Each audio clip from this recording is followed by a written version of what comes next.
ಡಿ.ಕೆ. ಸುರೇಶ್ ಅವರು ಆರ್ ನಗರ ವಿಧಾನಸಭಾ ಕ್ಷೇತ್ರವನ್ನ ತೀರಾ ಪರ್ಸನಲ್ ಆಗಿ ತಗೊಂಡ್ಬಿಟ್ಟಿದ್ದಾರಾ ಅಂತ ಹೇಳಿ.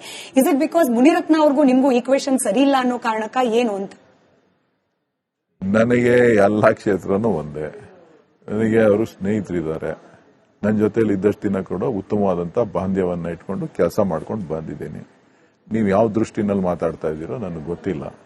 ನಾನು ಎಲ್ಲಾ ಕ್ಷೇತ್ರಗಳನ್ನು ಒಂದೇ ರೀತಿನಲ್ಲಿ ನೋಡ್ತಾ ಇದ್ದೀನಿ. ಮುನಿರತ್ನ ಅವ್ರದ್ದು, ಡಿ.ಕೆ. ಶಿವಕುಮಾರ್ ಅವ್ರದ್ದು ಅಥವಾ ಡಿ.ಕೆ. ಸುರೇಶ್ ಅವರು ಫೈಟ್ ಎಲ್ಲೋ ಒಂದ್ ಕಡೆ ಈ ಸಭ್ಯತೆಯ ಗಡಿಯನ್ನ ದಾಟಿ ಹೋಗ್ಬಿಡ್ತು ಅನ್ನೋ ಅನಿಸಿಕೆ ಕೆಲವರಿಗೆ ಬಂದಿದೆ. ಗೊತ್ತಿಲ್ಲ ನನಗೆ. No comments. ಗೊತ್ತಿಲ್ಲ ರೀ ನನಗೆ. ನೀವು ಯಾವ ರೀತಿ ಯೋಚನೆ ಮಾಡ್ತಾ ಇದ್ದೀರಿ? ನಿಮ್ಮ ಕ್ಯಾಲ್ಕುಲೇಷನ್ ಅಂದ್ರೆ ಭಾಷೆ ಬಳಕೆ ವಿಚಾರಗಳ ವಿನಿಮಯ ಆಗ್ತಾ ಇರೋದು ನೀವು ಮಾಡ್ತಾ ಇರೋದು. ಯಾರೋ ಮಾಡಿದ್ದನ್ನ ನನಗೇನು ಹೇಳ್ತೀರಿ? ನಾನೇನು ಮಾತಾಡಿಲ್ಲ. ನಾನೆಲ್ಲಿ ಮಾತಾಡಿದ್ದೀನಿ? ಅಲ್ಲ, ಡಿ.ಕೆ. ಸುರೇಶ್ ಅವರು, ಅಲ್ಲ ಡಿ.ಕೆ. ಶಿವಕುಮಾರ್ ಅವರು ಹಾಗೆ ಮುನಿರತ್ನ ಅವರ ನಡುವಿನ ಮಾತಿನ ಸಮರ ಮಾತಾಡಿದಾರೆ ಅವರು. ಇಂಜೆಕ್ಷನ್ಗಳ ಬಗ್ಗೆ ಆಗತ್ತೆ, ಹೆಣ್ಮಕ್ಳ ಬಗ್ಗೆ ಆಗತ್ತೆ. ಕೋರ್ಟ್ ಅಲ್ಲಿ ಏನ್ ಚಾರ್ಜ್ ಶೀಟ್, ಕೋರ್ಟ್ ಅಲ್ಲಿ ಏನಿತ್ತು ಆ ವಿಚಾರಗಳನ್ನ ಪ್ರಸ್ತಾಪ ಮಾಡಿದ್ದಾರೆ. ಅವರೇನು ಸೃಷ್ಟಿ ಮಾಡ್ಕೊಂಡು ಹೇಳಿರೋದಲ್ಲ. ಅಲ್ಲಿ ಯಾರು ಕಂಪ್ಲೇಂಟ್ ಕೊಟ್ಟಿದ್ದಾರೆ, ಏನಿದೆ, ಏನ್ ನಡೀತು, ಘಟನೆಗಳೇನ್ ನಡೆದಿದೆ ಆ ವಿಚಾರಗಳನ್ನ ಹೇಳಿದ್ದಾರೆ. ಯಾರ ಮೇಲೂ ವೈಯಕ್ತಿಕ ದ್ವೇಷ ಇಲ್ಲ. ಮುನಿರತ್ನ ಅವ್ರ ಮೇಲೂ ಇಲ್ಲ. ಯಾರ ಮೇಲೂ ಇಲ್ಲ ರೀ. ಬಟ್ ಅವರು ಮುಗಿಸ್ಲಿಕ್ಕೇನೆ ತಯಾರಾಗಿದ್ದಾರೆ ಅನ್ನೋ ರೀತಿಯಲ್ಲಿ ಅವ್ರು ಮಾತನಾಡ್ತಾರೆ. ಡಿ.ಕೆ. ಬ್ರದರ್ಸ್ ಇರೋದೇ ನನ್ನ ಮುಗಿಸಾಕೋಕೆ ಅಂತ ಹೇಳಿ ಮುನಿರತ್ನ ಅವರೇ ಮಾತನಾಡ್ತಾರೆ. ಈಗ ಪೊಲೀಸ್ ಸ್ಟೇಷನ್ ಕಂಪ್ಲೇಂಟ್ ಕೊಡ್ಲಿ, ಭದ್ರತೆ ಕೂಡ ಕೇಳ್ತೀನಿ. ಸಿದ್ದರಾಮಯ್ಯನವರ ವಿಚಾರದಲ್ಲಿ ಈಗಾಗಲೇ ನಾನು ಹೇಳಿದಾಗೆ ಹಳೆ ಮೈಸೂರು ಭಾಗದಲ್ಲಿ ಒಂದು ದೊಡ್ಡ ಹೆಸರು, ದೊಡ್ಡ ಶಕ್ತಿ. ಈಗ ನಿಮಗೂ ಕೂಡ ಡಿ.ಕೆ. ಶಿವಕುಮಾರ್ ಅವರು ಕೂಡ ಹಳೆ ಮೈಸೂರು ಭಾಗದ ಒಬ್ಬ ಬಹುದೊಡ್ಡ ನಾಯಕ. ಒಬ್ಬರನ್ನ ಬಿಟ್ಟು ಒಬ್ರು ಹೋದ್ರೆ ಏನಾಗುತ್ತೆ ಅಂದ್ರೆ ಪಕ್ಷ ಕ್ಲಾಸ್ ಆಗುತ್ತೆ. ಈಗ ಡಿ.ಕೆ. ಶಿವಕುಮಾರ್ ಅವರಿಗೆ ಅಧಿಕಾರ ಕೊಡದೇ ಇದ್ದು ಅವ್ರನ್ನ ಸಂಪೂರ್ಣ ಅವಗಣನೆಗೆ ಈಡು ಮಾಡಿದ್ದರೂ ಕೂಡ ಕಾಂಗ್ರೆಸ್ಗೆ ಲಾಸ್ ಆಗ್ತಿತ್ತು ಸಿದ್ದರಾಮಯ್ಯವ್ರ ಕಡೆಯಿಂದ. ಸಿದ್ದರಾಮಯ್ಯನವ್ರನ್ನ ಸಂಪೂರ್ಣವಾಗಿ ಬದಿಗಿಟ್ಟು ನಾವು ಒಬ್ಬನೇ ಹೋಗ್ತೀನಿ ಅಂದ್ರೂ ಕೂಡ ಪಕ್ಷಕ್ಕೆ ಲಾಸ್ ಆಗೋದು ಗ್ಯಾರಂಟಿ ಅಂತ. ಬ್ರ್ಯಾಂಡ್ ಸಿದ್ದರಾಮಯ್ಯನವರನ್ನ ಯಾವ ರೀತಿಯಲ್ಲಿ ಮುಂದಿನ ದಿನಗಳಲ್ಲಿ ಜೊತೆಗಿಟ್ಕೊಂಡು ಹೋಗ್ತೀರಾ? ನೋಡ್ರಿ, ಅವ್ರು ನಮ್ಮ ಹಿರಿಯ ನಾಯಕರಿದ್ದಾರೆ. ಅವ್ರು ನಮ್ಮ ಜೊತೆ ಇರ್ತಾರೆ. ನಿಮ್ಮ ಅನುಮಾನಗಳು ಯಾವುದು ಕೂಡ ಬೇಡ. ನಿಮಗೆ ತಾಳ್ಮೆ ಇರಲಿ. ನಿಮಗೆ ತಾಳ್ಮೆ ಇಲ್ಲ ಅಂತ ಅಂದ್ರೆ ನಾನೇನು ಮಾಡ್ಲಿಕ್ಕೆ ಸಾಧ್ಯ ಇಲ್ಲ. ಅವರ ನಾಯಕತ್ವದಲ್ಲಿ ನಾವು ಚುನಾವಣೆಯನ್ನ ಮಾಡ್ತೇವೆ. ನಿಮ್ಮ ತಾಳ್ಮೆ ಕಳ್ಕೊಂಡು ನಿಮ್ಮ ಪ್ರಶ್ನೆಗಳಿಗೆ ನಾನು ಉತ್ತರ ಹೇಳಕ್ ಸಾಧ್ಯ ಇಲ್ಲ. 17 ಸಾರಿ ಬಜೆಟ್ ಮಂಡಿಸಿದ್ದಾರೆ. ಈ ನೆಕ್ಸ್ಟ್ ಬಜೆಟ್ಗೆ ಅವ್ರ ಸಲಹೆ ಏನೇನಾದ್ರೂ ತಗೋತೀರಾ? ನಾನಲ್ಲ ಬಜೆಟ್ ಮಂಡನೆ ಮಾಡೋದು, ಮುಖ್ಯಮಂತ್ರಿಗಳು. ನನಗೆ ಗೊತ್ತಿಲ್ಲ ಅದ್ರ ಬಗ್ಗೆ. ಸೊ ನೀವು ಇನ್ವಾಲ್ವ್ ಆಗಲ್ಲ ಆಡಳಿತದ ಯಾವುದೇ ವಿಚಾರಗಳಲ್ಲಿ? ನಿಮ್ಗೆ ಆಗ್ಬೇಕು ಅನ್ಸ್ತದ ನನ್ನನ್ನ? ರಾಜಕಾರಣಿಯಾಗಿ ಒಬ್ಬ ರಾಜಕಾರಣಿಯಾಗಿ ಸಲಹೆ ಕೊಡೋದ್ರಲ್ಲಿ ಏನ್ ತಪ್ಪಿಲ್ಲ ಅಂತ ಅನ್ಸುತ್ತೆ. ಒಳ್ಳೆ ವಿಚಾರಕ್ಕೆ ಸಲಹೆ ಕೊಡೋದ್ರಲ್ಲಿ ಏನ್ ತಪ್ಪಿಲ್ಲ ಅಂತ ಅನ್ಸುತ್ತೆ. ಸ್ವಾರ್ಥರಹಿತವಾಗಿ ಸಲಹೆ. ನನಗೇನಾದ್ರೂ ಅವ್ರು ತಪ್ಪು ಮಾಡ್ತಾ ಇದ್ದಾರೆ ಅಂತ ಅಂದಾಗ ಸಲಹೆಗಳನ್ನ ಕೊಡ್ತೀನಿ.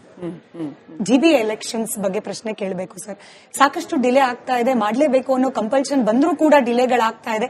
ಯಾವಾಗ ಜಿಬಿ ಎಲೆಕ್ಷನ್ ಅಂತ ಹೇಳಿ ಕಾಂಗ್ರೆಸ್ ಪಕ್ಷದ ಕಾರ್ಯಕರ್ತರು ಕೂಡ who are waiting for the opportunity to become corporators ಕೇಳ್ತಾನೆ ಇದ್ದಾರೆ. ಈಗ ಆಗ್ಲೇಬೇಕು ಅನ್ನೋ ಪರಿಸ್ಥಿತಿ ಇದೆ, ಆಗತ್ತಾ ಅನ್ನೋದು ಸಿಂಪಲ್ ಪ್ರಶ್ನೆ. ಹಾಗೆ ಆಗ್ಬೇಕಲ್ಲ.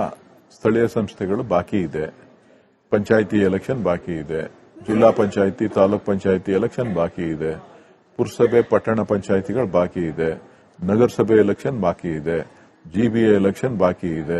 ಇದೆಲ್ಲನೂ ಆಗ್ಲೇಬೇಕು ಅಂತಕ್ಕಂಥದ್ದು ನನ್ನ ವೈಯಕ್ತಿಕವಾದಂತ ಆಶಯ. ಅದನ್ನ ಮಾಡಬೇಕು ಅಂತ ಹೇಳಿ ನಾನು ಒತ್ತಾಯವನ್ನ ಕೂಡ ಈ ಮಾಧ್ಯಮದ ಮುಖಾಂತರ ಹೇಳ್ತೀನಿ. ನೀವು ಸಂಘಟಕರು, ಬೇಸಿಕಲಿ ಗ್ರಾಸ್ ರೂಟ್ ಲೆವೆಲ್ ಇಂದ ಪಕ್ಷವನ್ನ ಕಟ್ಟಿದ ಅನುಭವ ನಿಮಗಿದೆ. ಇಂತಹ ಚುನಾವಣೆಗಳು, ಸ್ಥಳೀಯ ಸಂಸ್ಥೆಯ ಚುನಾವಣೆಗಳು ಎಷ್ಟು ಮುಖ್ಯ ಅಂತ, ಈ ಡಿಲೇ ಆಗೋದ್ರಿಂದ ಆಗೋ ತೊಂದರೆ ಏನು ಅಂತ? ಸ್ಥಳೀಯ ಸಂಸ್ಥೆ ಚುನಾವಣೆಗಳು ಆಡಳಿತದಲ್ಲಿ ಚುರುಕನ್ನ ಬರ್ಕೊಡ್ತದೆ. ಸ್ಥಳೀಯವಾದಂತಹ ಸಮಸ್ಯೆಗಳು ಸ್ಥಳೀಯ ಮಟ್ಟದಲ್ಲೇ ಬಗೆಹರಿಲಿಕ್ಕೆ ಸಾಧ್ಯ ಆಗ್ತದೆ. ಸೊ ಅದಿಲ್ಲ ಅಂತ ಅಂದಾಗ ಎಲ್ಲವೂ ಕೂಡ ಅಸ್ತವ್ಯಸ್ತ ಆಗ್ತದೆ. ಸೊ ಯಾವಾಗಲೂ ಕೂಡ ನಾಯಕತ್ವ ಸ್ಥಳೀಯ ಮಟ್ಟದಲ್ಲಿ ಬೂತ್ ಮಟ್ಟದಿಂದ ಬರಬೇಕು ಅಂತ ಹೇಳಿದಾಗ, ಕೆಳಗಡೆಯಿಂದ ಬರಬೇಕು ಅಂತ ಅಂದಾಗ ಹೊಸ ಹೊಸ ನಾಯಕರು ಸೃಷ್ಟಿಯಾಗಲಿಕ್ಕೆ ಸಾಧ್ಯ ಆಗ್ತದೆ. ಸೊ ಆ ಒಂದು ನಿಟ್ಟಿನಲ್ಲಿ ಸ್ಥಳೀಯ ಸಂಸ್ಥೆಗಳ ಚುನಾವಣೆಗಳು ಬಹಳ ಮುಖ್ಯ. ಪಂಚಾಯಿತಿ ಚುನಾವಣೆಯಿಂದ ಹಿಡಿದು ಜಿಬಿಎ ಚುನಾವಣೆವರೆಗೂ ಕೂಡ ವಿವಿಧ ನಾಯಕರುಗಳು ಸೃಷ್ಟಿಯಾಗ್ತದೆ. ಸಮಸ್ಯೆಗಳು ಸ್ಥಳದಲ್ಲೇ ಪರಿಹಾರ ಮಾಡಲಿಕ್ಕೆ ಸಾಕಷ್ಟು ದಿನನಿತ್ಯದ ಸಮಸ್ಯೆಗಳು, ಕುಡಿಯೋ ನೀರಿನ ಸಮಸ್ಯೆ ಇರ್ಬೋದು, ಬೀದಿ ದೀಪದ ಸಮಸ್ಯೆ ಇರ್ಬೋದು, ಕಸ ವಿಲಯ ಮಾಡ್ತಕ್ಕಂಥದ್ದು ಇರ್ಬೋದು, ಸಣ್ಣ ಸಣ್ಣ ಗುಂಡಿಗಳನ್ನ ಎತ್ತತಕ್ಕಂಥದ್ದು ಇರ್ಬೋದು, ಮೋರಿ ಕ್ಲೀನ್ ಮಾಡ್ತಕ್ಕಂಥದ್ದು ಇರ್ಬೋದು, ಬೇರೆ ಬೇರೆ ಯಾವುದೋ ಒಂದು ಸಣ್ಣ ಖಾತೆ ಮಾಡ್ತಕ್ಕಂಥ ವಿಚಾರಗಳಿರ್ಬೋದು. ಇವೆಲ್ಲವೂ ಕೂಡ ಸ್ಥಳೀಯ ಸಂಸ್ಥೆಗಳ ನೇತೃತ್ವದಲ್ಲಿ ನಡಿಬೇಕಾಗ್ತದೆ. ಈ ಎಲ್ಲ ಒತ್ತಡಗಳು ಕೂಡ ಈಗ ಶಾಸಕರ ಮೇಲಿರ್ತದೆ, ಸರ್ಕಾರದ ಮೇಲಿರ್ತದೆ. ಸೊ ಹಾಗಾಗಿ ತಳಹಂತದಲ್ಲಿ ಕಳೆದ 2 ವರ್ಷದಿಂದ ಏನು 2.5-3 ವರ್ಷ 4 ವರ್ಷದಿಂದ ಚುನಾವಣೆಗಳಿಲ್ಲದೆ ಇರೋದ್ರಿಂದ ಸ್ವಲ್ಪ ಗೊಂದಲಗಳು ಜಾಸ್ತಿ ಆಗಿದೆ. ಓಕೆ. ಡಿ.ಕೆ. ಸುರೇಶ್ ಅವರಿಗೆ ವೈಯಕ್ತಿಕವಾಗಿ ರಾಜ್ಯ ರಾಜಕಾರಣ ಇಷ್ಟನಾ, ಅಥವಾ ಸಂಸತ್ತಿಗೆ ಹೋದಾಗ ಅದೇ ವಾಸಿ ಇತ್ತು, ಅಲ್ಲಿ ಚೆನ್ನಾಗಿತ್ತು ಅಂತ ಅನ್ನಿಸ್ತಾ, ಅಥವಾ ಮುಂದೆ ರಾಜಕಾರಣದಲ್ಲಿ ಯಾವ ರೀತಿ ನೀವು ರಾಜ್ಯಕ್ಕೆ ಬರಬೇಕು ಅಂತನಾ, ಅಥವಾ ಪಾರ್ಲಿಮೆಂಟ್ಗೆ ಹೋಗೋಣ ಅಂತನಾ, ಹೇಗೆ ನಿಮ್ಮ ದಿಕ್ಕು? ನನಗೆ ಏನು ಬೇಡ ಅಂತ. ಯಾಕೆ ಅಂತ? ನಿಮ್ನೆಲ್ಲ ನೋಡ್ಬಿಟ್ಟು ನೀವು ಕೇಳೋ ಪ್ರಶ್ನೆಗಳು, ಆ ಜನ ಕೇಳೋದು, ನಮ್ ಜನ ಕೇಳೋದು, ಯಾರನ್ನು ನಮ್ಮನ್ನೆಲ್ಲ ರಾಜಕಾರಣಕ್ಕೆ ಬನ್ನಿ ಅಂತೀರಿ, ಆಗ್ಬಿಡ್ಲಾ? ಅನುಭವ ಆಗ್ಬೇಕು ನಿಮ್ಗೆ. ಓಕೆ. ನಮ್ಗೆ ಜವಾಬ್ದಾರಿ ಇದೆ. ನಮ್ಮ ನಡೆ, ನಮ್ಮ ನುಡಿ, ನಮ್ಮ ಹಾವ, ನಮ್ಮ ಭಾವ ಎಲ್ಲವೂ ಕೂಡ ಪ್ರತಿಯೊಂದು ಕ್ಷಣನೂ ಕೂಡ ನಾವು ತಂತಿ ಮೇಲೆ ನಡಿಬೇಕಾಗ್ತದೆ. ನಮಗೆ ಯಾವುದೇ ವಿಧವಾದಂತ ಸ್ವಾತಂತ್ರ್ಯ ಇಲ್ಲ. ಸ್ವಾತಂತ್ರ್ಯ ಇಲ್ಲ ಅಂತೀರಿ? ಓಕೆ. ಸ್ವತಂತ್ರ ಇಲ್ಲ. ಸ್ವಾತಂತ್ರ್ಯ ಇದ್ರೆ ಏನ್ ಮಾಡ್ಬೇಕು ಅಂತ? ಏನ್ ಸ್ವತಂತ್ರ ಇತ್ತು ಅಂತಂದ್ರೆ ನಿಮ್ಗೆ ಯಾರಿಗೂ ಆನ್ಸರಬಲ್ ಅಲ್ಲ ನಾವು. Okay okay. ಉತ್ತರ ಕೊಡ್ಬೇಕಾಗಿಲ್ಲ ಅಂತ ಹೋಗ್ಬಿಡ್ತಾ ಇದ್ರಿ ಅಂತ. ನಿಮ್ಗೆ ಯಾರಿಗೂ, ಈಗ ಯಾರೋ ಬಿಸ್ನೆಸ್ ಮಾಡ್ತಾರೆ, ಓಕೆ, ನಿಮ್ಗೆ ಆನ್ಸರಬಲ್ ಅಲ್ಲ, ನೀವ್ ಎತ್ಕೊಂಡೋಗಿ ಮೈಕ್ ಹಿಡಿಯಲ್ಲ. ಓಕೆ.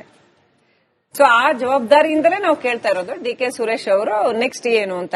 ನನಗೇನು ಆಸೆ ಇಲ್ಲ ಅನ್ನಲ್ಲ. ಓಕೆ. ನನಗೆ ರಾಜಕಾರಣದಲ್ಲಿ ನನಗೆ ಆಸಕ್ತಿನೂ ಇಲ್ಲ, ಆಸೆನೂ ಇಲ್ಲ.